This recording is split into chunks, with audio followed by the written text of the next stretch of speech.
Dividing polynomial using synthetic division. Ang first step natin gagawin is itong mga dividend na ito which are the 4, 20, negative 47, and 12. Ilalagay natin siya rito. 4, 20, negative 47, and 12.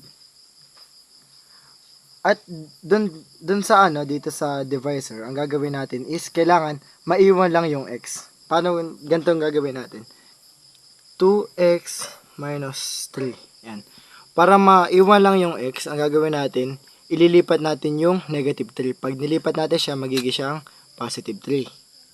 So, mangyayari dyan is 2x equal positive 3. Ngayon, may natitira pa siyang 2, yung which is kasama ng x. Para makancel siya, kailangan natin siyang i-divide both side by 2. Makakancel. And then, ang matitira na lang is x is equal to 3 over 2. Ito yung ating magiging divisor. Dito natin siya lalagay. 3 over 2.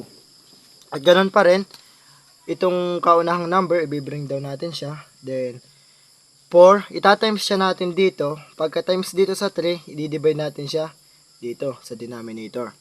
4 times 3 is 12 divided 2 is 6. Dito natin siya ilalagay 6 minus 20 is 14.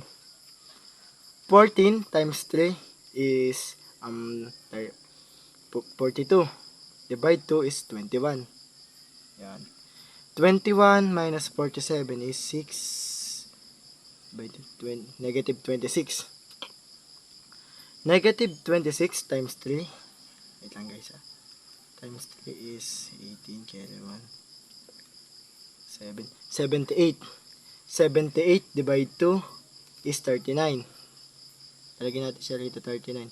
Bali, negative siya. Meaning, negative 39.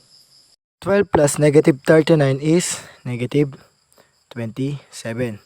So, ang next step natin gagawin ay yung mga nakuha na nating answer is ita-transform na natin in terms of x. Ang highest degree natin is 3. Meaning, magiging siyang 4x squared. Tapos, another naman term naman natin is 14. Positive. Magiging positive 14x. And ang ating constant is negative 26. Itong natitirang 27 na ito, yan yung ating remainder. Is equal to negative 27.